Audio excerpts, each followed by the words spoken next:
Howdy and hello, everyone. We're going to get this show on the road. Thank you all for joining us tonight. My name is Lainey Rose, and I'm the events coordinator here at East City Bookshop. It is wonderful to be with you all today. Thank you so much for being here in person and for tuning into our live stream if you're watching that way. We love the accessibility that virtual events provide, and we are also delighted to be able to welcome so many of you back to the store to participate face-to-face. First up, some housekeeping details. Number one, we appreciate you wearing your mask while you're seated at the event and in the signing line. Masks are optional while shopping and browsing, but we've elected to continue to ask for them while we're all seated closely together for an extended period of time. So thank you for doing your part. Number two, if you need a restroom, it's upstairs past the cash registers and the greeting cards. Number three, if you're watching from home and experiencing any technical difficulties, please let us know in the chat. My colleague Emma is monitoring that to help if necessary. Number four, we will have time for questions tonight for both in-person and virtual attendees. So if you're watching via Zoom, you can participate. Please put those questions in the Q&A feature so that Emma will see them and can ask on your behalf. And finally, most importantly, if you need to purchase a copy of the book, we have copies available, and we'd be glad to help you out with that. All those copies are upstairs at the register, not on the shelves, and can be purchased prior to the signing line. It is such a joy for us to be able to come together right now and during the busiest time of the year for us and to celebrate local businesses. The holiday season is the perfect time to support small and local businesses to give back to your community and your neighbors within it. Recovery Hardware shares the powerful, true story of a few cool hardware stores' CEO Gina Schaefer's path to building an innovative business that revitalized her urban community and provided opportunities for everyone to thrive no matter their past. You'll discover surprising business ethics and customer service skills from unconventional backgrounds that you won't find on a resume, how to put bravery, empathy, and trust into the backbone of your workplace culture, humorous insights into retail store ownership, like how to choose the right store dog and to not screw up inventory, and workforce solutions to remove obstacles for people in recovery, because you can't judge anyone by the best or worst thing they've ever done. Second chances transform communities and change lives, and they often start one business at a time. Our author of the evening is Gina Schaefer, the founder and CEO of over a dozen hardware stores in Washington, D.C., Baltimore, and the surrounding areas. As a member of the ACE Hardware Cooperative, Gina leads the multi-million-dollar business that employs over 250 people. Joining her in conversation tonight is our very own owner, Laurie Gillman, who opened East City Bookshop in 2016. She's lived on Capitol Hill for 30 years with her husband, various cats, and 3 daughters. Please welcome our authors of the evening.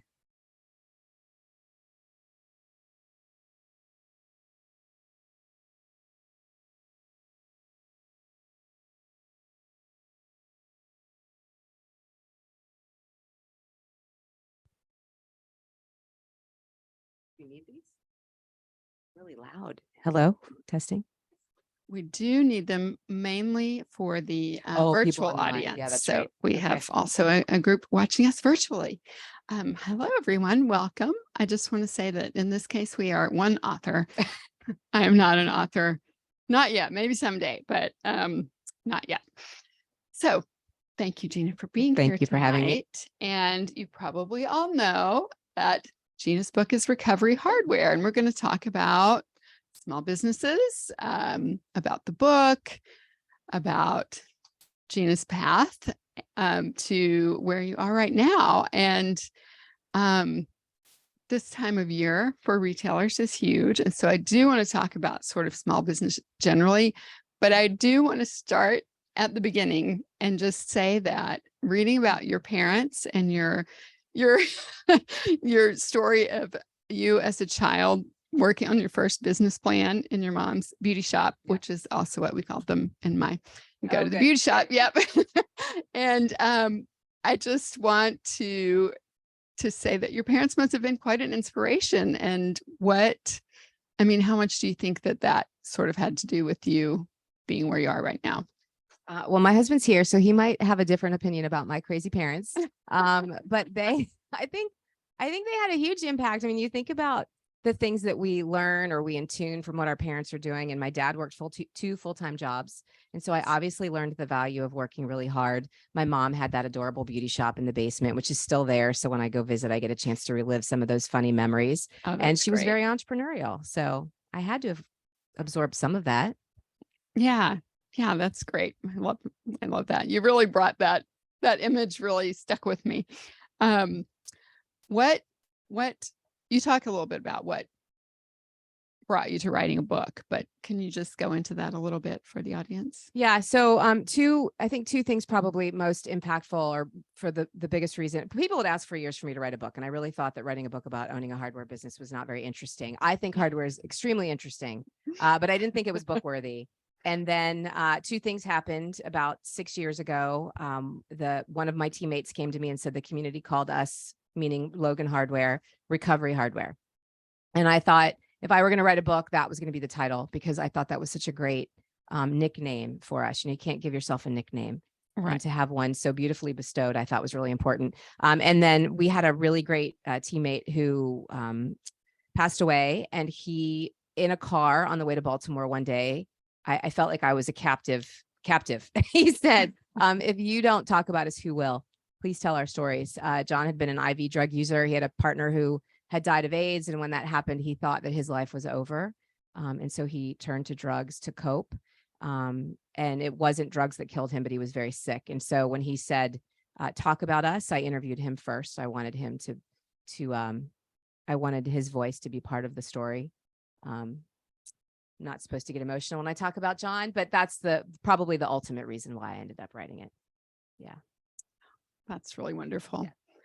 And so the book, if for anyone who hasn't read it yet, it is throughout. There are characters, just really indelible characters who have been a part of your business. And we talked about this a little bit previously, but can you just go into some of your thoughts about the happenstance of your location for Logan Hardware and how that impacted things, and what you think it is about your own outlook that made you take a chance? And maybe it didn't feel like taking a chance to you, but a lot of people have told you they thought it was a chance, maybe not a very smart one sometimes, apparently people said.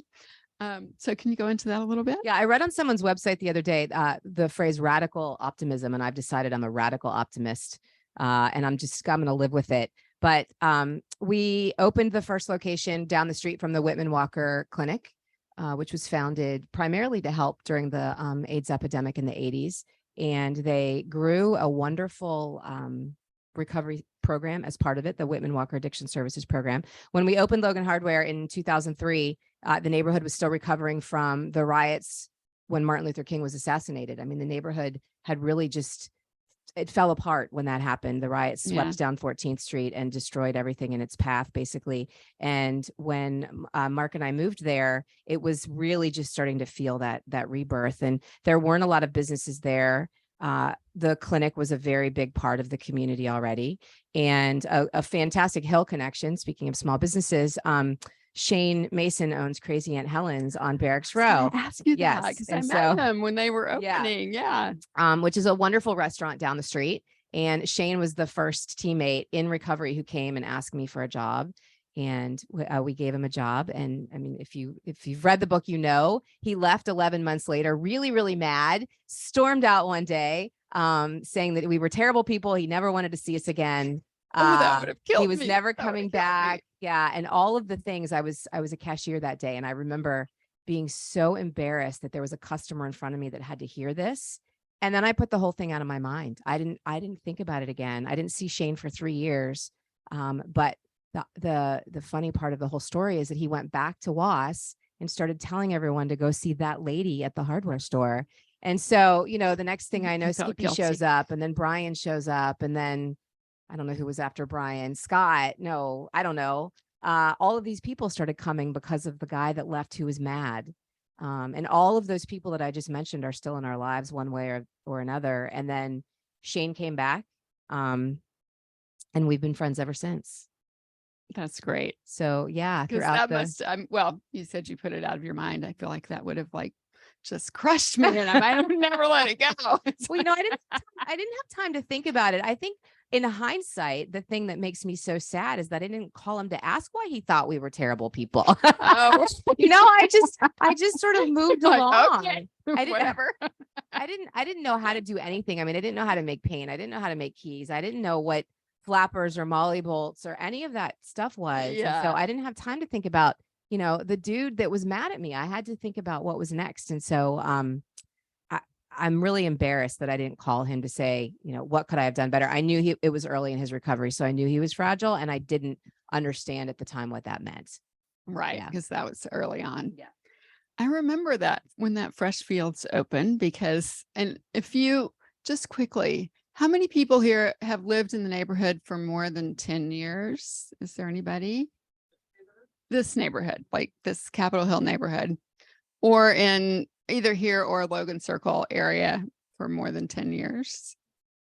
So, and probably some longer than that. And the reason I said this neighborhood specifically is because it was part of my weekly routine to drive from here over to Fresh Fields, because I wanted to support the one that's in the district, but we didn't have anything, you know, nearby, even though now there are so many grocery stores around us that, you know, I don't know. You don't have to I drive don't to even Logan know what to Circle. do. Yeah. Yeah, we don't drive to Logan Yeah. Circle. So, but I do, and I remember the hardware store opening and thinking, what do you know? Look at that. Because I've been here for a long time, and that neighborhood was just torn up for so long. It's so different and than it is now. yeah. And interestingly, just another little connection, the space that we're sitting in right now, we expanded just a few months ago, and this was part of Whitman Walker.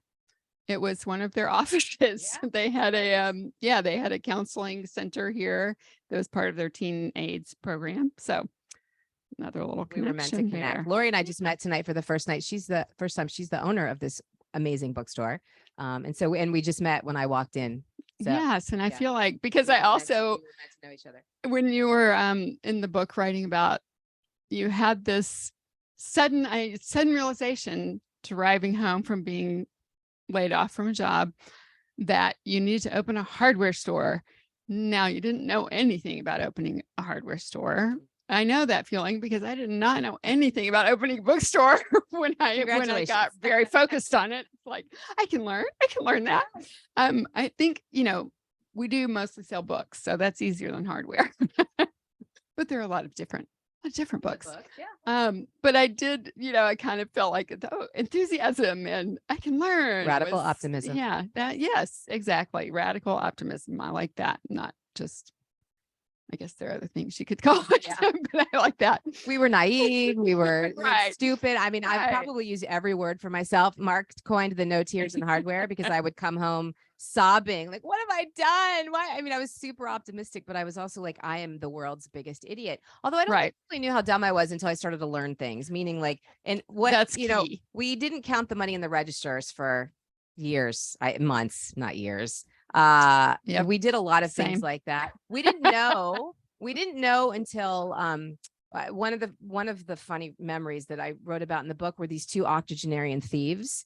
They were both, I don't know, 82 and 84 or something, and they had this like robbing us scheme, and they came to the store, and one would put a cooler in front of the cash register and reach around and steal from the cash register. Well, they stole very the keys. slowly. Very slowly. I mean, and who doesn't trust a cute little 80-year-old man, right? So the next week, our Tenleytown store had money stolen out of the cash register. Well, Tenleytown opened for 3 years after the first one. Point is we didn't find out for 3 years that the cash registers at all of our stores had the same key. Like, why would we know that? And so anybody could have been doing this all over. And it took the two old dudes to show us how to do something. Yeah. It's fun thinking about those things. You do learn. You You have to laugh about it, right? You have to laugh about it. It's true. Because honestly, I don't think I would have opened a bookstore had I known more about it. Like, I learned everything I could, but then I just did it. And like, looking back, I'm like, oh Lord, what was I thinking when I did, that part? But I will say that I noticed quite a few other bookstores have opened since we opened, and all of them have been opened by people who already had a lot more experience working in bookstores. And I think they just sort of felt paralyzed because, they knew enough to know that it could really go sideways. You could screw up. Yeah. Yeah. And I didn't have that. So that was good. I truly think it works to our advantage. It's true. People It's also true. like to ask, I was at an event for women in the construction and hardware industry a couple weeks ago, 350 women. And people always seem to want to ask us how we started a business in a male dominated field. And my first answer is always, aren't they all, or weren't they all? And then secondly, if you can figure out how to start any business, you can start any other business. Meaning if you could start a hardware store, you could start a bookstore. You need to know how to deal with customers. You need to know how to deal with employees. You need to know how to deal with old thieves. I mean, you finance, you need to find someone who can run the numbers and not lose all the money if you can't handle that part of it, which I cannot. So Right. yeah. Yeah. It doesn't matter if your product is hardware or books or a daycare center or a car wash. Right. Yeah. And as long as you can find the information somewhere Right. and take people's advice. Right. And that was one thing I think as that's very similar to bookstores is the co-op model. Not that we have a co-op model, but our association, our trade association is very supportive, very strong, and it's a very collaborative community, which I think makes a huge difference for a business starting out. Now, it does sound like you got a little bit of maybe the brush off being a woman in hardware, despite, the fact that you obviously had what was needed to make this business successful. Did you, and I know you started an affinity group of women hardware store owners and really kind of got that going, which is great. I mean, I'm sure that there were just people who were thrilled. Well, and that was 2000. That was 2011. So before we opened Logan Hardware, one of my contracts was with the MCI, which was a telecom company. For those of you who remember, that far back, right? MCI, And I remember thinking that it was so cool that MCI had affinity groups, and that was the mid 90s. And then fast forward to my experience at ACE, and they didn't have anything like that. And so it seemed really silly in 2011, 2008, when we started talking about it, that we needed to do something like that, to build a group specifically for the women in hardware. But we did. I mean, it was desperately needed, I think. And so it's elevated a lot of positions and has made some changes that were necessary in the industry for sure. Yeah, that's great. Yeah. That's important. Speaking up is important. Yeah. Yeah. I want to be sure that our time is good. Oh, we're in good shape. Okay, good. Very good shape. So right now you have how many stores? 12. 12 stores. Most of them you opened from scratch. 10 of them were from scratch. 4 of them we purchased. And then 2 we've had to close. So there have been 14 total. Okay. Yeah. So this is a little aside from that, but during the pandemic, what are some takeaways from that, just to share with everybody, having that many brick and mortar retail stores to just keep going during that really terrible Well, I would time? say, first of all, if any of you shopped at one of our hardware stores or any hardware store during the pandemic, thank you so much. It was actually, it was probably the most stressful time we'll ever go through and the busiest. And so we are very appreciative of that, of being able to stay open, considered an essential business. I think we had to do a lot of, like everybody else, the distancing and the tracking how many customers come in. And I like to tell the story of hiring bouncers. I was talking to a young associate one day about counting the people coming in. And I don't know if the district had made a rule yet, but we felt like we needed to for our team. And I said, well, who's unemployed that likes to stand around? And I don't remember if it was him or me, but somebody said, hey, let's call a bouncer. Like, bars are closed, clubs are closed. I bet there's some people that like to stand at doors that They need a job. And so that's what we did. And in fact, one of the bouncers still works at Logan Hardware. He liked us so much that he stayed. But, we try to hire people who, based on their customer service skills, they want to run around the store and they want to be interacting. Bouncers don't want to do that. They want to stand in one place and look imposing. And that was beautiful during the pandemic. So, yeah, such a good idea. Yeah, it was a very random thing that happened. We also, small businesses nobody opens a business with 100 phone lines. And so the challenge that we had was that we didn't have enough phone lines. And so customers were constantly getting a busy signal. And, we implemented a texting app very quickly. I walked around the hardware store with we called her Judy, my headset. and I would answer the phone, and then I would run downstairs and get a product, and I'd put the customer's name on it, and I'd run backstairs and pick up Judy. And so it was fun. It's there's no, well, there is an elevator in that store, but I was running up and down the stairs. Right. Yeah. There was no rest. I mean, I'm a little envious of people that got to stay home, but I also, Mark would have probably killed me if I had to stay at home, right? He's shaking his head. Yes. Yes. So, hopefully we'll never have to go through that again, but yeah, let's hope. Fingers crossed. Yeah. I do remember thinking, I'm so jealous whenever someone talks about the fact that they've cleaned out every closet they have in their house. Yeah. And I just want to clean out my closet. Everybody's making bread. I never wanted to make bread. Everybody's like learning new recipes. No, I'm just going to be here and come up with a whole new business model once again for the 4th time. Well, we're very glad that you made it through. Thank you. Yeah. One thing that I think we have to talk about being in this neighborhood is, and you have a whole chapter about purchasing an icon.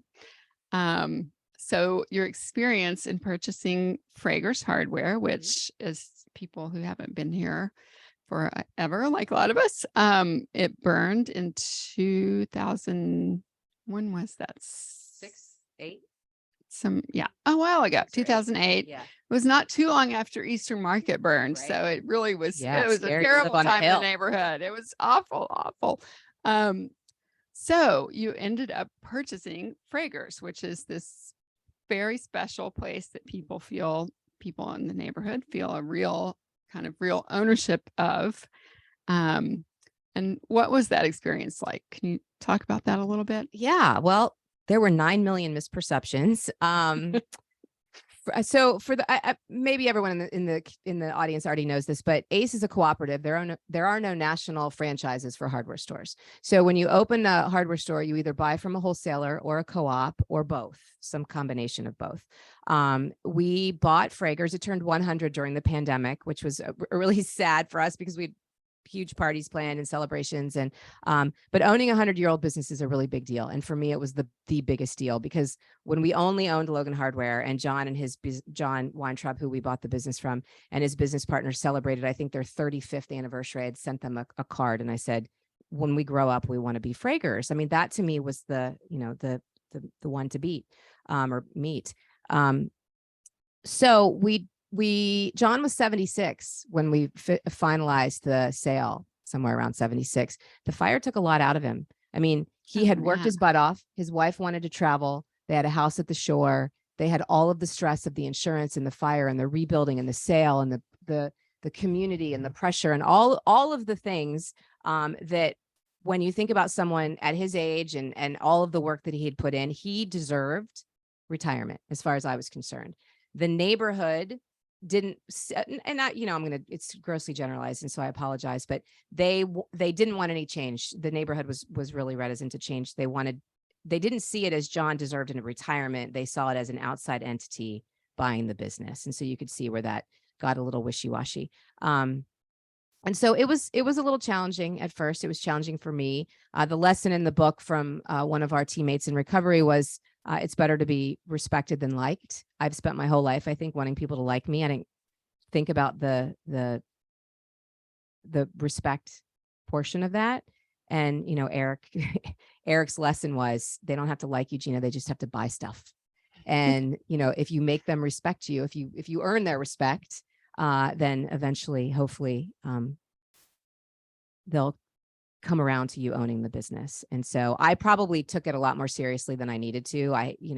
It was stressful hearing the negative things about our group, because they were also part of a co-op, but the community didn't really know that. So they were part of the True Value Co-op, which is no longer in existence because it is, but it's not a co-op anymore, because they really lacked. Oh, I didn't they sold to private equity 4 years ago, babe, 3.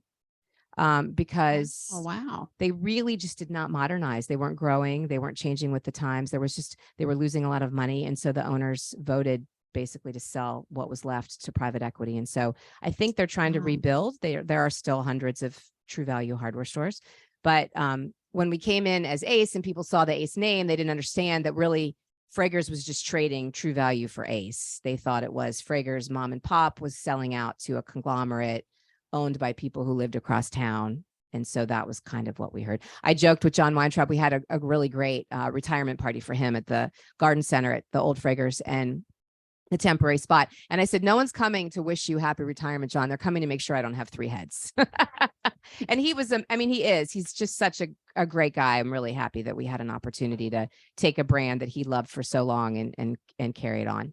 And and I know we're glad that it's still in our Yes. community. There was I guess, because that was a long process, the purchasing and the designing, and Yeah, it was years from the time it burned down that it went through the whole process, and then selling the building and then putting it back in. And fortunately, he put it back in with the the sale was there was a requirement that that the new owners put a hardware store in at a favorable rent. Otherwise, it would have never worked. Right. Yeah, it would have been gone from the community. Yeah, and I know that was the worry for a while. So that's great that all worked out. When you started Logan Hardware, that it was 2003. And we talked about how the neighborhood was. And then I was just thinking about in the book, you also talk about the world of hardware was rather antiquated in its systems, and it kind of parallels or having to move forward and change and do things in new ways. And also being in a neighborhood that was changing and moving forward. I feel like in this neighborhood, that process has been a long, slow roll until sort of recently, when it's just suddenly really changed a lot, it feels like to me. And how did you feel as a part of that, of like just watching all these changes, along with the fact that now having hardware stores in so many different types of neighborhoods? And you talk a little bit about going into a neighborhood the first time that wasn't, the one you're most familiar with, and not quite working out the way you thought it would. Yeah. So how were all those changes? How did you take all that? Well, I think, what the beauty of Logan Circle is that we can look at it 20 years later and like, oh my gosh, it's so amazing now, right? I don't think most times when we start to hear about neighborhoods improving across the country, that the improvements don't happen that quickly. Now, obviously there were things happening before I moved there. And so it's not fair for me to say that we were right there at the beginning, but there were entire blocks that were boarded up. I mean, some of you who are in the audience live in Logan Circle now, when it was every other house was boarded up. And so to be able to see those boards coming off the windows was really impactful. And, Mark and I would go to the community associations, and there would be 100 people there, and everybody had the same mission. It was to eliminate the neighborhood for prostitutes, kick out the drug dealers, and find people who were willing to move into these houses. And so we could bring back this vibrant neighborhood. And then the developers started seeing the value in 14th Street in particular, and creating, it was the automobile showroom district in Washington, D.C. in the 50s. And so a lot of the buildings that are now condos were auto showrooms. And so they started making them bigger and renovating them to become, living spaces. Okay. And so it was really cool to be there watching a lot of that happen. And it was fun. Last night I was at an event in Logan Circle, and there was a person who walked in at the very end as I was walking out, and he was one of our very first customers. And he still is. And so he immediately wanted to tell everyone else at the event, like how and why he knew me. And it was very flattering, but he owned a bunch of those houses, and he lived in the neighborhood for decades. And so he was part of the neighborhood before the riots. And so for him to be able to watch it, and he stayed, and, to make money and raise his family. And those stories are really, they're important. Yeah. I feel my age when my husband and I are telling our kids, our now grown kids, about, driving through the neighborhood and all those no right turn signs. Remember that? Like, this was the red light district. I'm like, what are you talking about? No, I think they're all still there. I don't think they've removed a lot of those, but that's exactly why. So you couldn't get back to the drug dealer. You couldn't get back to the sex worker. Yeah. You had to take you a long time. Yeah. It's just amazing changes. Yeah. Okay. I think we probably want to go to some audience questions. There's some If very you non-shy have people in any- this room, so somebody any has of to have a those. question. Yes.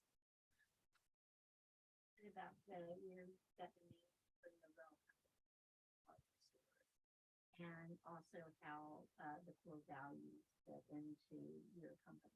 Yeah, sure. So, If you can just repeat the question. oh yeah, so Louise for the asked virtual audience. how we started calling ourselves A Few Cool Hardware Stores, and then the genesis really of the core values, right? So when we opened Logan Hardware, Ace did not have a requirement that we use the name Ace in our name, which was nice. And so we called the store Logan Hardware. At one of those community meetings, the neighborhood voted 5-1 against letting a Starbucks open in the neighborhood because nobody wanted a national chain. And so I think we were really afraid that if they, meaning the community, saw the name Ace, they would immediately not understand that we were a cooperative. So we were able to name it Logan Hardware. The second store was Glover Park Hardware, same thing. And then Ace changed the branding requirements that we had to put Ace in the name. And the third location was at Tenleytown. So that was Tenleytown Ace Hardware, which is a mouthful. And my email signature was Gina Schaefer, owner, Logan Hardware, Glover Park Hardware, and Tenleytown Ace Hardware. And not only did I think it was a little cocky that I was bragging about owning 3 stores, which I had to because they were all named something different. If I'd named them all, Gina's Ace Hardware, I could have just said owner Gina's Ace Hardware. Anyway, so one day I wrote Gina Schaefer, owner of A Few Cool Hardware Stores. And then it stuck. So Louise does marketing for us now. One of her predecessors did an employee survey and a customer survey about A Few Cool Hardware Stores. And the resounding response was, do not change it. We think it's fun. Well, then you get to like 7 or 8 and all of a sudden you feel like an idiot because that's not a few anymore. But you're still calling yourself A Few Cool Hardware Stores. So that's where that came from. There have probably been 3 or 4 times in our history where we've hired a business coach to help us with a particular problem that we were noodling around, and we hired a business coach to help us create, to really solidify the culture as we were growing. And so when we went from one store to the next neighborhood, that there were some characteristics that carried through, and we hired a business coach who helped us create the core values. The fun thing I remember about that, though, that relates really to the stores, Mark was there. We had a delivery driver come. We had a cashier. We had Skippy, who was one of the managers who I write about in the book. And so it wasn't just us and a business coach saying, what kind of morals do we want our business to have? It was a group effort. So, yeah, thanks. Our virtual audience, Chelsea, who met at the Women's Conference in Chicago, said hi and would like to know if there are any life lessons that didn't make it into the book. Yeah, one in particular. And I thought Chelsea wants to know if there were any life lessons that didn't make it into the book. And I don't think this one is in the book, but I've said it so many times now that I feel like it should have been. When I would fly into O'Hare, there's a chapter about my board service, which was very stressful for me when I was elected to the Ace Hardware board. It was the first corporate board I was on. I was way too inexperienced, but I was elected. And I would fly into O'Hare, and when I was leaving, there was a place at O'Hare where they would set airplanes on fire and they would practice putting them out. And every single time it was like a movie scene. I'd get into the plane, and I always sit in the window seat and I would raise my shade. And in the distance, I could see flames. And I was always like, oh my God, this is my life, my board service. I'm an idiot. Like, those meetings were awful. It was like 2.5 days. And I just felt like I was such a loser when I would leave those meetings. And I realize now that it wasn't the act of the flames that the lesson I should have been getting. It was the practice. Those policemen knew, or those firemen knew, that even though they put the fire out perfectly every single time, they had to do it again tomorrow and tomorrow and tomorrow. And so I think that's the lesson that I learned from that. I tell the story of my board service, but I don't think that particular piece made it in. And we can do things right once and think that we've mastered it, but we have to do it over and over. So, yeah. And sometimes in slightly different ways, slightly different yes, variations. Yes. I made it through the 9 years, and I like to think I learned something and became a pretty good board member. So 9 years. Yeah, it was 3 3-year terms. If we didn't screw up, we got reelected every 3 years. Okay. Yeah. That's a lot of service. It's a long time. Yeah. It was good. Yeah. Oh, I'm looking at you like there's another question. Sorry. Thank you. Yes. So knowing you and Mark for a long time, I know you were guys were employees of semi-public and then public corporation, and then you took the jump to start your own business? What gave you the courage to move so drastically from what you were doing before into this specific business? So Vank asked what gave me the courage to move from where I was before to starting my own business. I was in the tech industry. It had nothing to do with courage. I got laid off for the third time. I was a total tech reject. I didn't belong in the technology world, but I was working for a startup in Bethesda that ran out of money, and I needed a job. So I sort of jokingly say when I give speeches that I had to figure out what to do because I would drive Mark crazy if I didn't have a place to go. Like we were fairly newly married, and I said to someone recently, I don't think he would have cared that I wasn't making any money. He would have cared that I had nothing to do. And so I had to quickly come up with something, and the neighborhood needed a hardware store. And how has it been as married people working together in a small business? Oh, he's giving me the thumbs up. That's so nice. That's right. Good answer. It's been good. Mark functions as our CFO and I function as CEO. We overlap a lot, but I think we have a really great working relationship. Yeah, it's just, we haven't killed each other. We get along really well. I think Louise can attest, but I think our team likes us okay. Yeah, we have a couple times, but no, it's good. A couple over all these Yeah. years. We never have to worry about not understanding each other's work life. If we go home and the conversation continues, which it always does, we always know the same people that we're talking about, and we know the same vendors that are irritating us or the same challenges. And that's actually kind of helpful. Yeah. Yeah, I could see that. But there's one point where you talk about moving out of Logan Circle, just to have a place that's not in the middle of your business life as well. Can you go into that a little more? Like what made you do that, and how do you find time to sort of renew if you need, or if you even need that? Some people don't. Well, so we moved to Penn Quarter from Logan Circle after, I don't know, 2 years, maybe 3 years of opening of the first store. I used to joke that so first of all, my walk was like 7 minutes to get to the office. And it became like 30 because people, I'm not lying, would lurk in the windows and watch for us to walk by. And then they would jump out. How do I fix this? What do you sell for that? How much is this? And so I had to leave earlier and earlier every day, or I wouldn't make it to the store on time to open it up. And so at some point, and we lived in a row house in Logan Circle that was randomly brand new. And it had a basement apartment with 2 bedrooms. And then there were 3 bedrooms upstairs. Well, in order to afford that first store, we rented the hell out of it. So we always had roommates.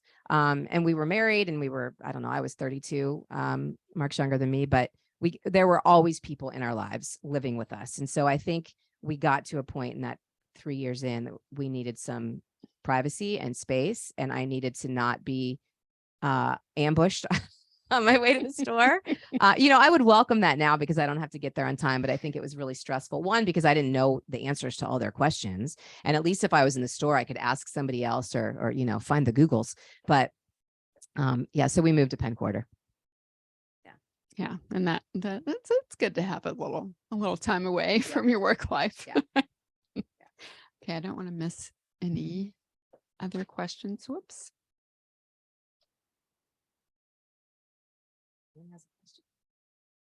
I can't believe that.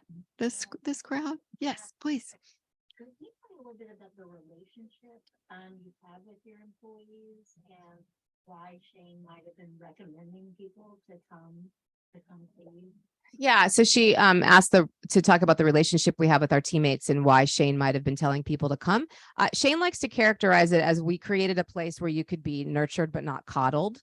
And I really appreciate that. So, I didn't know anything about recovery at the time, and there's still so much that I need to learn. But the way that it's been characterized to me, particularly by Shane in lots of our conversations, is that folks who are starting over from some aspect of their life, like recovery, need structure, a place to go, which was really important during COVID. I should have mentioned that. And they need framework. I think we all need framework. But Shane at the time wanted a boss. He wanted a structure. He wanted a time where he had to show up and things that he had to do. And so I think for him, like he recognized that even when he left, and he realized that a lot of the folks in the rooms needed that as well. And so he was the recovery rooms. And so he was sending people to us for that kind of structure. Yeah. That people about staying in the box and people who returning to the. Yeah. So one of my favorite stories has to do with the Great Dane that we adopted at the beginning of the story, which has nothing to do with banning the box, except that we ended up giving that Great Dane to a returning citizen who was wasn't Tommy our first hire? I can't remember. But we really did not believe that you should have to ask or be able to ask if someone was a felon. And so when we issued our first employment application, we banned the box. Mark has always said that we should remove obstacles for people getting jobs. And Tommy got a job with us, and we found out afterwards that he had been in prison for 17 years. He worked with us for 11 years. He's amazing. Taught me a lot about customer service at the very beginning. Before Mark joined me in the business, Tommy would meet me in the morning. And so we were the two that ran the store mostly for the day. So I think it was a little bit of an accident that happened, but because we were willing to work with people's future and not dwell on their past, we ended up with some really interesting teammates that we learned a lot from. Yeah. It's, I think, illegal now in the district and in most states, but not all, that you don't have to ask those questions. Yeah. Sort of related to that, and to what Shane was saying about structure, and I think some other employees that you had early on. You talk a little bit about, this might be advice for me as well, a little bit about having more of a loose, free-flowing, people can get things done the way they best like to get them done, versus people who really need some structure and some systems and some, here's how we do this, here's how we do this. So how did you kind of move into that way of running a business, or was it just necessity when you grow? I don't know. I'm always embarrassed to answer these questions when Mark's in the room, because he's probably thinking she sucks at all of this stuff. I think we get things right about 50% of the time, maybe 60% of the time. I think that when you run a business, we have 260-ish teammates. We flex to 300 in the summer when we're the busiest. Everybody needs to be managed a little bit differently. I think everybody wants a boss. I even want a boss so often. And so I think people want to know where they stand and what their parameters are, and, whatever that means in the business that you're running. It took me a long time to figure that out. I wanted everyone to just show up and get their work done. Like, everybody's just going to get it done. It's going to happen. And it doesn't always work that way. Yeah. Lots of people are able to work within that structure, but not everybody. So it took me a while to figure that out. And I'm really glad I did. And about the time I started figuring it out, I also started realizing that there were people better at managing than me, and they needed to take over, which was really helpful as we started to expand, because there was no way we were going to manage hardware stores all over town and then into Baltimore. We needed to trust the folks that were managing them for us and promote people to do it. So we were able to do that. Right. Yeah. I find a lot of guilt with that sort of thing of, like, as an owner, you feel like you should be doing every single thing there is, which is not possible and not smart. Possible. But at the time when we opened Glover Park, the majority of the hardware store owners within the ACE system only had one store. And so many people had said they didn't trust someone to run the other store. They knew they couldn't be in two places at once. Well, obviously nobody can. And so what that did was limit their business growth. They weren't expanding because they didn't trust somebody to run a business, run a new location for them. And so I don't know if that just came naturally to us, or we took that to heart that people said that. But, we opened the Glover in 2006 and Tenleytown in 2007. At that point, we opened one a year for 10 years. I mean, there was no time to stop and think about what we didn't know. Yeah. And, in hindsight, maybe we should have or could have, but we didn't. It was full steam ahead. Mark calls it Gina's next shiny object. What's next? What neighborhood? And the best part about the opportunity in the district and in Baltimore is that people kept asking us to open, which is a really flattering place to find yourself as a small business owner, no matter how terrifying it is. We had found a bank that was willing to fund us, and we had neighborhoods that wanted us to open. And so we just kept expanding, and we didn't have time to think about how naive we were maybe, or what we didn't know yet. Yeah. Did you tend to hire from the neighborhoods that the stores were in, or was it kind of Yeah, Just we've all never over the never place. tracked. I think certainly in the beginning we did. It's gotten harder the bigger that as we've gotten bigger. I think in Baltimore, like all of our teammates probably live in the neighborhood where the store is. It tends to be a much more neighborhood centric employee base, but yeah, it's at least half. So well, are there any other questions before this will probably be our last? And I don't want to overlook anyone. Yes, in the back. So, I have a question. One of the more unique aspects of your book and your business is employee ownership. And so can you talk a little bit about your experience of employee ownership and how you transition from single owner to employee? Yeah, sure. So the question is is, going to be my question. yeah. So that's perfect. thanks. The question is, how have we transitioned from Mark and I owning the business to employee ownership? So we have formed what's called an employee stock ownership program. The business buys the business from Mark and I. That's how we get paid out as the founders, and they buy it on behalf of the employees. And so there's a trust that's created, and the trust holds the ownership of the business for the team. So Mark and I sold 30% of the business to that trust last year. And then there's a valuation that happens every year. It's basically a qualified retirement account. So every July now we'll have a valuation, and the employee owners will get the value of their shares deposited into their retirement account once a year when that happens. So effectively, if you work with us as an employee owner, you can help ensure that pot gets bigger. It can also get smaller if we have bad years or if people stop supporting local hardware stores. So it's a little complicated to explain. I think I just did it right. I feel like it's taken me a year and a half to understand it. Our exit strategy is to eventually sell 100% to that trust. And so it will be 100% employee owned. So we will be a co-op that it has an ESOP, just to make it even more confusing. Yeah. That's great. Yeah. I think that's a great succession plan for small businesses. Thank you.